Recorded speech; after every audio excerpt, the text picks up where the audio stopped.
Hi friends, welcome back our channel. ఆంధ్రప్రదేశ్‌లో ఉన్న మహిళకు నెలకు 1500 ఇచ్చే కార్యక్రమం ఆడబిడ్డ నిధి. దీనికి సంబంధించి కీలకమైన ప్రకటన అయితే శాసనమండలిలో చేయడం జరిగింది. ఎలక్షన్‌లో భాగంగా ఎవరైతే మహిళలు ఉంటారో వారికి నెలకి రూ. 1500 ఇస్తామని చెప్పి ఎలక్షన్‌లో హామీ అయితే ఇవ్వడం జరిగింది. దీనికి సంబంధించి శాసనమండలిలో చర్చ అయితే కూడా జరిగింది. ప్రభుత్వం దీన్ని అమలు చేయడానికైతే సన్నాహాలైతే చేస్తున్నారు. అయితే దీనికి సంబంధించి బడ్జెట్‌లో కూడా అమౌంట్ అనేది కేటాయించడం జరిగింది. ఆడబిడ్డ నిధి ఎప్పటినుంచి స్టార్ట్ అవుతుంది? ఎలా మనం ఏ వయసు ఎంత ఉండాలి? ఆడబిడ్డ నిధి పథకం ఎప్పటినుంచి స్టార్ట్ అవుతుంది? దీనికి సంబంధించి శాసన మండలిలో ఏం చర్చ జరిగింది? ప్రభుత్వము ఎటువంటి హామీ ఇచ్చింది? సో, ఇవన్నీ కూడా నేను తెలియపరుస్తాను. సో, ఎవరైనా మన ఛానల్‌ని సబ్స్క్రైబ్ చేయకపోతే ఇప్పుడే ఖచ్చితంగా అయితే సబ్స్క్రైబ్ అయితే చేయండి. ఆడబిడ్డ నిధి ఈ పథకానికి సంబంధించి మంత్రి కొండపల్లి శ్రీనివాస్ గారు ప్రకటన అయితే చేయడం జరిగింది శాసన మండలిలో.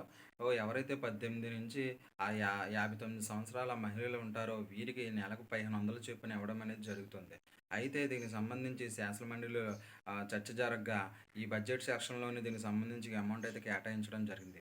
దాదాపు రాష్ట్రంలో కోటి మందికి పైగా ఈ పథకము అమలు చేయడానికి ప్రభుత్వం అయితే సన్నాహాలు చేస్తుంది. సో, అతి త్వరలోనే ఈ ఆడబిడ్డ నిధి అంటే మహిళకు 1500 ఇచ్చే కార్యక్రమం మన రాష్ట్రంలో అమలవుతుంది. సో, దీనికి సంబంధించి మంత్రి కూడా అసెంబ్లీలో ప్రకటన అయితే చేయడం జరిగింది. ఆడబిడ్డ నిధి ఎవరికిస్తారంటే ఆంధ్రప్రదేశ్‌లో ఉన్న మహిళకు మాత్రమే ఇస్తారు. మరియు 18-59 సంవత్సరాల వయసు ఉన్న వ్యక్తులకు మాత్రమే ఇస్తారు. ఈ ఆడబిడ్డ నిధి పథకానికి ఆంధ్రప్రదేశ్‌లో ఉన్న మహిళలు మాత్రమే అర్హుల కింద ప్రకటించారు. దీనితో పాటు 18-59 సంవత్సరాల వయసున్న ప్రతి ఒక్కరికి ఈ 1500 ఇస్తామని తెలియపరిచారు. అయితే ఇంట్లో ఎంతమంది ఉంటే ఎంతమందికి అంటే ఇద్దరుంటే ఇస్తారా ఇవ్వలేదా అనేది మనకైతే ఇంకా తెలియపరచలేదు. సో, అదేవిధంగా మరియు జాబ్ హోల్డర్స్ ఉంటారు. ఎంప్లాయీస్ ఉంటారు.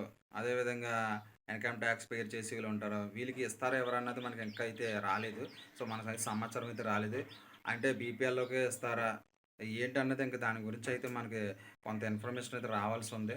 సో, ప్రెజెంట్ అయితే శాసన మండలిలో చర్చ అయితే జరిగింది. ఈ సంవత్సరమే దీన్ని అమలు చేయడానికి సన్నాహాలు చేస్తున్నామని చెప్పి బడ్జెట్ సెక్షన్‌లో అమౌంట్ కూడా హ్మ్.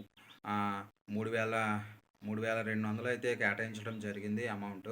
సో, దీనికి సంబంధించి సమాచారం అయితే రావాల్సింది. ఈ సంవత్సరమే దీన్ని అమలుకు చర్యలు తీసుకుంటాం. సో, ఇంప్లిమెంటేషన్ చేస్తాం. 1,00,00,000 మంది పైగా లబ్ధి చేకూర్చే మహిళలకు మేము ఈ అమౌంట్ అందిస్తామని చెప్పి నెల నెల అనేది వాళ్ళు తెలియపరిచారు. అయితే ఇది ఎంతమంది ఇంకా ఎలిజిబుల్ ఉంటారో అయితే ఆహ్, ఎవరైతే జాబ్ హోల్డర్స్ మరియు ఉద్యోగస్తులు అదేవిధంగా ఇన్‌కమ్ టాక్స్ పేయరు ఆహ్, ఫోర్ వీలర్స్ ఉన్న వాళ్ళకి ఇస్తారా? కరెంట్ యూనిట్ 300 లోపు వాళ్ళకి ఇస్తారా? ఏంటనేది ఇంకా దీనికి సంబంధించి అయితే క్రైటీరియా అయితే మనకి ఇంక తెలియపరచలేదు. సో, ఈ అమౌంట్ అయితే కేటాయించారు బడ్జెట్ సెక్షన్‌లో. దీనికి సంబంధించి కొండపల్లి శ్రీనివాస్ గారు అయితే మనకైతే శాసనమండలిలో ప్రకటన చేయడం జరిగింది. చంద్రబాబు నాయుడు గారు కూడా దీనికి సంబంధించి సుముఖత వ్యక్తపరిచారు. ఆయన కూడా ఈ సంవత్సరమే దీన్ని ఇంప్లిమెంటేషన్ చేస్తామని చెప్పి ఆయన తెలియపరిచారు. సో, ఇది ఏదైతే ఉంటో దీనికి అమౌంట్ కూడా కేటాయించడం జరిగింది. సో, ఈ సంవత్సరమే అమలు చేయడం అని కూడా చెప్తున్నారు. దీనికి ఆంధ్రప్రదేశ్‌లో ఉన్న మహిళలు ఎవరైతే ఉంటారో వారు ఖచ్చితంగా అయితే ఇక్కడే మీకు సంబంధించి మీరైతే హౌస్ హోల్డ్ మ్యాపింగ్ ఇవి కూడా వాళ్ళు చెక్ చేస్తారు. హౌస్ హోల్డ్ మ్యాపింగ్‌లో ఉన్నారా లేరా?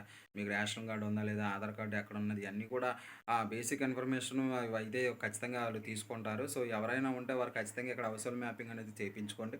మీరు ఏ రాష్ట్రంలో ఉంటామని ఎక్కడ తీసుకుందామంటే ఆ టైంలో హౌస్ హోల్డ్ మ్యాపింగ్ ఖచ్చితంగా అడుగుతారు. ఇక్కడ లేకపోతే అయితే మీకైతే పథకాలైతే రావు.